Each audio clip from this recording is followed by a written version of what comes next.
Shoutout sa tagapakinig natin na si Katsakino Dukusin at si Ronald Berbosidad at si Juan Solege. At sa balita natin ngayon, itong Meralco, para doon sa mga nagtatanong, ay hindi na iintayin na maging unrestricted free agent.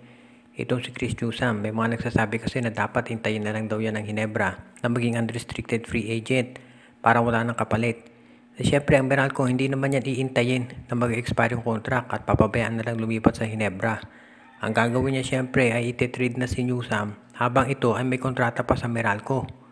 So sa ngayon, mukhang ang gagawin ng Meralco ay i-offer daw nila itong si Chris Newsome dito sa Barangay Ginebra pero kasama ang Converge sa trade. So mangyayari, itong si Chris Newsome mapupunta sa Barangay Ginebra at makukuha naman ng Meralco itong si Shawnee Winston.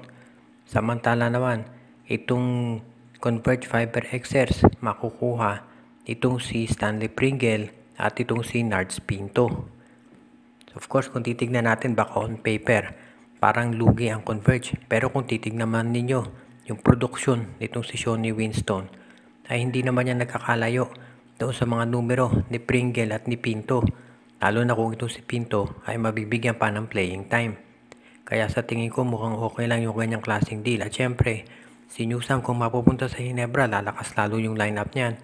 And of course, alam naman natin na itong si Shawnee Winston, baka lalong gumanda ang laro niyan kapag nandun na siya sa ilalim ni Coach Luigi Trillo. So yan ngayon ang tinitignan ng Meralco. At syempre kung ikaw naman Meralco, ayaw mo i-trade si Newsome talaga. Pero kung alam mo na magiging unrestricted free agent ito at lilipat sa Barangay Ginebra, syempre ang gawin mo na habang meron pa siyang kontrata sa team mo, i-trade mo na ngayon para naman may makuha kong kapalit kaysa na umalis na lamang siya at walang kapalit.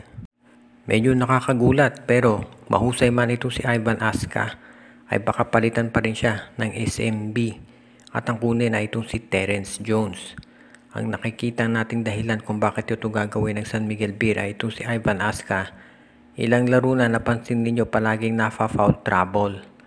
At iyan ang hindi pwedeng i-afford ng San Miguel Beer lalo na at itong si Junmar Fajardo ay hindi makapaglalaro ng ilang games. Kailangan siyempre ng SMP ay nandyan na yung import nila palagi lalo na kung yung 7-time MVP mo ay hindi makapaglalaro.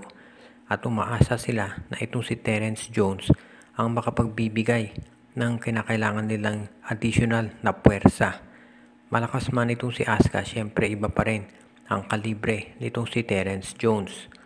Sa ngayon, itong si Jones of course, alam natin naglalaro yan sa ibayong dagat at yung PBA rights niyan ay nandito sa TNT Tropa. Pero kung si Tony Bishop nakuha ng Ginebra ang rights mula sa Meralco, kaya din naman kunin ng San Miguel Beer yung rights nito si Jones mula sa TNT Tropa ang Giga. At dahil mukhang magiging resident import na nitong TNT itong si Ronde Hollis Jefferson, malamang papayagan na rin nila na makuha ng San Miguel Beer itong si Terence Jones, yung rights niyan. So hindi naman siguro magiging problema yan. Ang tanong na lang of course ay kung magiging tama ba ang desisyon ng San Miguel Beer na palitan na dito si Ivan Aska at ang kunin nga ay itong si Jones. Siyempre mas malaki babayad mo kay Jones dahil yan ay may experience ng paglalaro dito sa NBA. Pero sa ngayon siguro magdedepende lahat doon sa susunod na game ni Ivan Aska. At kung ito ay mafa-foul trouble o ma-foul out pa, hindi na nakapagtataka kung ito ay biglang palitan nga ng San Miguel Beer at umpisahan na nakunin itong si Terence Jones ng TNT.